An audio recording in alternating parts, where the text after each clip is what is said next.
जरा सोचो, अगर आपके लिए टाइम स्लो चलने लग जाए तो आप क्या क्या कारनामे कर सकते हैं। कुछ ऐसा ही होता है जैंग बू के साथ। तो कहानी की शुरुआत एक सीसीटीवी कंट्रोल सेंटर को दिखाते हुए होती है, जहां दो औरतें एक यंग न्यू वर्कर के बारे में बात कर रही होती हैं, जो बंद कमरे में भी धूप का चश्मा पहने बैठा था। तभी अचानक सबको एक कैमरे में दो चोर भागते हुए दिखाई देते हैं, जिसके बाद कर्मचारी अपने बॉस को इसके बारे में खबर देते हैं और वो तुरंत पुलिस को बुला लेता है। ऑफिस में हर कोई सीसीटीवी कैमरे पर उन चोरों को ट्रैक करता है, पर वो चोर जल्द ही सबकी नजरों से गायब हो जाते हैं। जब चोरों का कोई सुराग नहीं मिलता और सब निराश हो जाते हैं, तो चश्मे वाला वो नया कर्मचारी उन्हें एक क्लिप दिखाता है, जिसमें पता चलता है कि दोनों चोर एक गली में छुपे हुए थे। उसकी मदद से जल्द ही पुलिस उन्हें पकड़ लेती है। उस एम्प्लॉय का नाम यो जैंग बू था।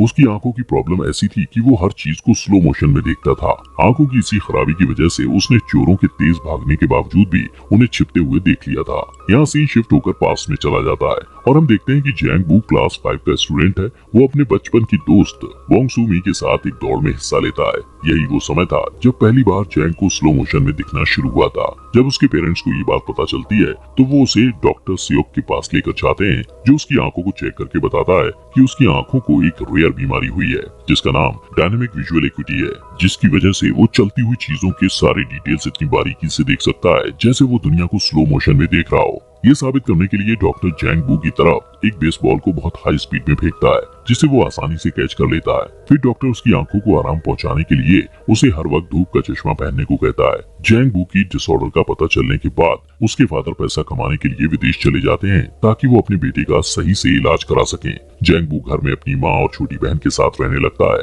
वो कहता है कि ये बीमारी उसके लिए एक आशीर्वाद और एक श्राप दोनों है। जहाँ उसे स्लो मोशन में लड़कियों की उड़ती हुई स्कर्ट देखकर मजा आता है, वहीं स्कूल में धूप का चश्मा लगाने की वजह से उसे तंग भी किया जाता है। सूमी उसकी इकलौती फ्रेंड थी, जिससे अब वो प्यार करने लगा था। पर जैसे जैसे समय बीतता जाता है, जैंग की दोस्त होने के कारण लोग उसे भी तंग करने लगते हैं और मजबूरन सू को जैंग का साथ छोड़ना पड़ता है। उसके बाद जैंग का कोई और दोस्त नहीं बनता, इसलिए जैंग चाहता है कि उसकी आंखें पूरी तरह खराब हो जाएं। इसलिए वो हर वक्त टीवी देखता रहता है, लेकिन उसकी आंखें खराब नहीं होती, पर उसे सुपर हीरो वाले नाटक देखने की लत लग जाती है।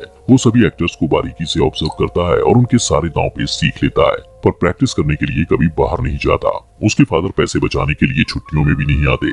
इसी तरह साल दर साल बीतने लगते हैं, पर एक दिन अचानक काम करते हुए एक्सीडेंट में उसके फादर की मौत हो जाती है और सब कुछ बर्बाद हो जाता है। उनकी मौत के बाद जैंग बू की लाइफ में कोई दूसरा मर्द नहीं बचा था। तब उसे डॉक्टर सियोक की याद आती है, तो वो उनसे मिलने के लिए जाता है। वो उसे अपने घर से बाहर निकलने और पैसा कमाकर अपने घर वालों की मदद करने की सलाह देते हैं। इसलिए जैंग बू सीसीटीवी कंट्रोल सेंटर में काम करने लगता है। यहाँ सीन शिफ्ट होकर फिर से प्रेजेंट में आ जाता है। वो खुद से बातें करता है कि उसे लोगों को स्क्रीन पर देखना अच्छा लगता है, क्योंकि इससे उसे उन ड्रामास की याद आ जाती है जिन्हें वो बचपन से देखा करता था। सिर्फ फर्क इतना था कि इस ड्रामे में सभी लोग मेन एक्टर्स थे। एक दिन उसका साथी वर्कर बियोंग सू उनके बॉस से जैंग के बिहेवियर के बारे में बातें करता है। वो कहता है कि जैंग बहुत चुपचाप रहता है और किसी से बात नहीं करता।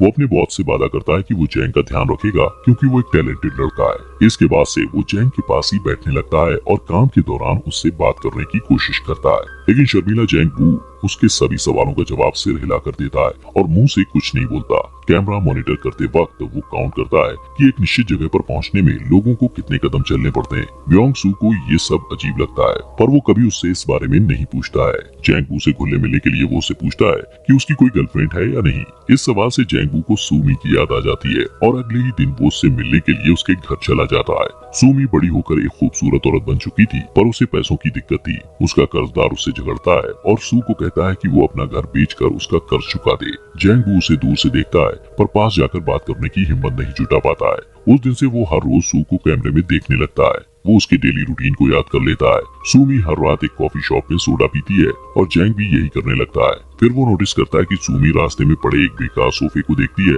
तो अगले दिन वो सोफे को खींचकर कॉफी शॉप के सामने कर देता है, ताकि सूमी उस पर बैठ सके। रात में सूमी की नजर सोफे पर पड़ती है, पर वो ज्यादा ध्यान नहीं देती और उस पर बैठ जाती है। अगले दिन वो तेज बारिश की वजह से बस स्टॉप में फंस जाती है। जैंग उसे मॉनिटर पर देखकर बियोंग के साथ उसकी हेल्प करने पहुंच जाता है। वो ड्रामास के हीरो की तरह उसके सिर पर छाता खोलकर उसे बारिश से बचाने की कोशिश करता है, पर सू से लफंगा कहकर वहाँ से चली जाती है। इसके बाद जैंग और ब्योंग डॉक्टर सियोक के पास जाते हैं और जैंग उनसे सूमी को इम्प्रेस करने का तरीका पूछता है। वो जैंग बू से सू को फ्लावर्स देने को कहता है। अगले दिन सूमी को म्यूजिकल ड्रामा में ऑडिशन देने के लिए जाना होता है, पर उसे देर हो जाती है तो वो मैनेजर को कॉल लगाती है और उसके कहने पर ऑडिशन के लिए रास्ते में ही गाना शुरू कर देती है। उसके बढ़िया गाने को सुनकर राह चलते लोग उसे हैरत से देखने लगते हैं। जैंग बू भी फूलों का गुलदस्ता लेकर वहाँ पहुँच जाता है। सू का गाना खत्म होने के बाद वो उसे बुके देता है, पर सू को ये अच्छा नहीं लगता। वो कहती है इन फूलों की जगह वो जहर का बॉक्स ज्यादा पसंद करेगी। ये कहकर वो जाने लगती है कि तभी जैंग बू से उसके नाम से पुकारता है और उसके बचपन के दोस्त के रूप में अपना इंट्रोडक्शन देता है, पर वो कहती है कि उसका नाम बोंग सूमी नहीं ओसूमी है। और इस तरह जैंग बू को पता चलता है कि आज तक उसने गलत लड़की का पीछा किया था, पर अब बहुत देर हो चुकी थी क्योंकि अब वो उससे प्यार करने लगा था। उस दिन शाम को वो दोनों अचानक एक दूसरे से टकरा जाते हैं, जहाँ सूमी शॉपिंग करके लौट रही होती है। जैंग को देखकर सूमी जैंग से अपने राशन बैग्स उठवाती है। फिर जब वो जाने लगता है तो वो उससे पूछती है कि वो बोंग सूमी को क्यों ढूंढ रहा है, तो वो कहता है कि वो बचपन से उसे चाहता है। दूसरे दिन ऑफिस में सीसीटीवी के मॉनिटर पर जैंग बू सूमी को किसी से फोन पर बात करते हुए देखता है। फोन करने वाला सूमी को बताता है कि वो म्यूजिकल ड्रामा में सिलेक्ट हो गई है। ये सुनकर सूमी रास्ते में ही खुशी से उछलने कूदने लगती है और नाचने लगती है और जैंग बू से स्क्रीन पर देखता रहता है। उस रात सूमी एक छोटे से रेस्टोरेंट में जश्न मनाने जाती है। जब वो देखती है कि जैंग बू बाहर खड़ा उसे देख रहा है तो वो उसे अंदर बुला लेती है। वो दोनों आपस में बातें करते हैं और सूमी उसे अपने गाने का स्क्रिप्ट दिखाती है और अपनी लाइंस गाकर प्रैक्टिस करती है। जैंग उसे बधाई देता है और उसे भी अपना टैलेंट दिखाता है। रेस्टोरेंट में मौजूद सभी लोग उस पर तेजी से स्पून फेंकते हैं और वो आसानी से कैच कर लेता है। अगले दिन जैंग बू सूमी के घर के पास चक्कर लगाते हुए अपने स्टेप्स काउंट करता है। ब्योंग सू मॉनिटर पर उसे ऐसा करते देख समझ जाता है कि वो रास्ते को याद करने की कोशिश कर रहा है। काम से लौटते वक्त सूमी देखती है कि जैंग बू उसका इंतजार कर रहा है। वो दोनों रास्ते पर अलग अलग टॉपिक्स पर बातें करते हैं और बातों बातों में सूमी को पता चलता है कि जैंग सीसीटीवी सेंटर में काम करता है और सारा दिन लोगों को देख सकता है। फिर वो दोनों उस कॉफी शॉप के सामने रुकते हैं जिसे सू अक्सर देखा करती थी। सूमी उसे बताती है कि उसे उस कैफे के ओनर पर क्रश है और ये भी कहती है कि उसके पास शानदार कार है। जैंग बू को कैफे ओनर से जलन होती है और वो काफी देर तक उसे घूरता रहता है। वो सू को इम्प्रेस करने के लिए उसे कार में घुमाने के लिए ले जाने का फैसला करता है और अपने ऑफिस में सबसे पूछता है कि किसी के पास कार है तो वो थोड़ी देर के लिए भाड़े पर दे दे ताकि वो सूमी को उसमें घुमा पाए, पर बदकिस्मती से किसी के पास कार नहीं होती है। अगले दिन घर लौटते वक्त सूमी को रास्ते में उसका कर्जदार मिल जाता है। वो उस पर चिल्लाता और धमकाता है कि अगर उसने उसका पैसा वापस नहीं किया तो वो उसे चोट भी पहुंचा सकता है, लेकिन जैंग बू और ब्योंग सही टाइम पर पहुंचकर सू को बचा लेते हैं। जब जैंग बू काम पर वापस आता है तो सूमी एक कैमरे के सामने खड़े होकर चिल्लाते हुए थैंक यू कहती है क्योंकि उसे पता था कि सीसीटीवी कंट्रोल सेंटर में जैंग उसे देख रहा होगा। शाम को वो दोनों एक पार्क में मिलते हैं और काफी देर तक बातें करते हैं। जैंग बू उससे पूछता है कि अगर उसे कार मिल जाए तो वो क्या करेगी। इस पर सूमी कहती है कि वो रोज कार में बैठकर समंदर के किनारे जाया करेगी। जैंग बू को कार नहीं मिलती तो वो रोज एक लोकल बस में ट्रैवल करके उसके ड्राइवर से दोस्ती कर लेता है। उसने कैमरे पर उस ड्राइवर को रात के समय अकेले बेसबॉल खेलते हुए कई बार देखा था, इसलिए एक रात वो भी उसके साथ खेल में शामिल हो जाता है और बात बात में उसे अपनी दिल की बात बताते हुए उससे अपनी हेल्प करने के लिए रिक्वेस्ट करता है और वो मान जाता है। अगले दिन ब्योंग सू बस ड्राइवर और जैंग बू सूमी को बस स्टॉप से पिक करके सी दिखाने के लिए ले जाते हैं। इसके लिए उन्हें बुसान जाना था। सूमी को खुश करने के लिए जैंग बू जो कुछ भी कर रहा था उससे इम्प्रेस होकर सूमी उसे पसंद करने लगती है, पर अचानक रास्ते में बॉर्डर पुलिस उनकी बस को रोक देते हैं और उस लोकल बस को दूसरे शहर में एंटर करने नहीं देते। सूमी गुस्से में पुलिस वालों से लड़ने लगती है, पर ब्योंग सू उसे शांत करता है। उनकी मेहनत बेकार हो जाती है और उन्हें सी देखे बिना वापस घर लौटना पड़ता है। सीन शिफ्ट होता है और जैंग बू का बॉस सबको बताता है कि शहर में औरतों को उठाने के केसेस बढ़ रहे हैं और उन्हें हर वक्त अलर्ट रहने की जरूरत है। ठीक उसी समय जैंग बू एक मॉनिटर पर सूमी को देखता है, पर वो तुरंत वहाँ से गायब हो जाती है। वो डर जाता है और भागकर वहाँ जाता है, पर वहाँ पहुंचकर उसे पता चलता है कि सूमी ने उसके साथ मजाक किया था क्योंकि वो जानना चाहती थी कि जैंग उसे बचाने के लिए आता है या नहीं। इसके बाद सूमी उसके चश्मे को हटा देती है और दोनों एक दूसरे को किस करते हैं। फिर जैंग उसे घर छोड़ने के लिए जाता है और सूमी उसे अंदर आने को कहती है, पर सूमी देखती है कि कर्जदार उसके घर आए हुए थे और उन्होंने उसकी सारी चीजें बिखेर दी थी। वो उसे पैसा लौटाने के लिए धमकाते हैं। शोर सुनकर जैंग बू उसे बचाने के लिए आगे बढ़ता है, पर उसकी आंखें धुंधला जाने के कारण वो गिर पड़ता है। उन लोगों के जाने के बाद जैंग बू और सूमी बैठकर बातें करते हैं। कर्जदारों के फेंके हुए सामानों को समेटते हुए जैंग बू को सूमी की वो ड्राइंग्स मिलती हैं जो उसने अपने स्कूल डेज में सूमी के लिए बनाए थे। तब सूमी जैंग को बताती है कि वो नहीं चाहती थी कि जैंगू उसे उसके बचपन वाले रूप में पहचाने, इसलिए उसने जैंगू से अपनी असलियत छुपाई थी। जैंगू ये सुनकर खामोश हो जाता है, जबकि सूमी मुस्कुराते हुए उन पेंटिंग्स को देखती रहती है। अगले दिन जैंग डॉक्टर सियोक के पास जाकर कहता है कि उसकी आंखें धुंधली हो गई हैं। डॉक्टर उसे बताता है कि उसकी बीमारी अब और बढ़ गई है, जिसकी वजह से बहुत जल्द उसकी आंखें पूरी तरह खराब हो जाएंगी। जैंगू पहले से ही जानता था कि जल्दी वो अंधा होने वाला है, इसीलिए वो जहाँ भी जाता स्टेप काउंट्स कर लेता था ताकि पूरी तरह से अंधा हो जाने पर भी उसे दिक्कत ना हो।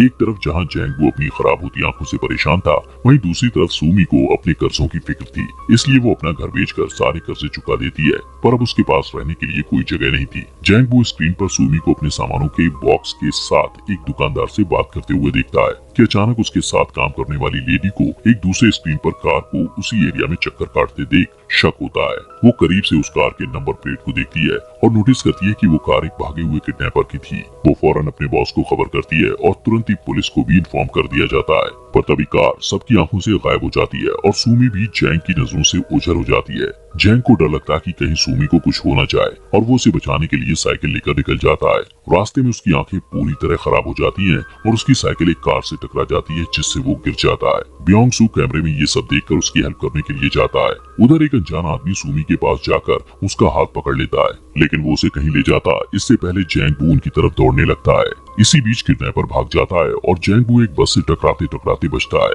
तभी पुलिस वहां आ जाती है और सूमी को पूछताछ के लिए ले जाती है। अब जैंगबू रास्ते में अकेला रह जाता है। तभी ब्योंगसू उसकी हेल्प करने के लिए आगे बढ़ता है। जैंगबू अपने दोस्त का हाथ पकड़ लेता है और अपनी आंखें खराब हो जाने पर दुखी होकर रोने लगता है। इस घटना को कुछ दिन बीत जाते हैं। सूमी अपनी लाइफ में बिजी हो जाती है और जैंगबू को कांटेक्ट नहीं करती। जब भी उसे जैंगबू की याद आती है तो वो सीसीटीवी कैमरे को देखने लगती है। कुछ महीनों के बाद जैंगबू उसे अपने फेवरेट कॉफी शॉप में दिखाई देता है। वो खुश होकर उसके पास जाकर हाथ हिलाती है, पर जैंगबू को एक वॉकिंग स्टिक निकालकर दूसरी तरफ जाते हुए देखकर शॉक रह जाती है। वो सारे रास्ते उसका पीछा करती है और फाइनली वो उस जगह पहुंच जाती है जहां एक आर्ट गैलरी थी। अंदर जाने पर वो देखती है कि पूरी गैलरी जैंगबू के हाथों बनाई हुई सूमी की पेंटिंग से भरी पड़ी थी।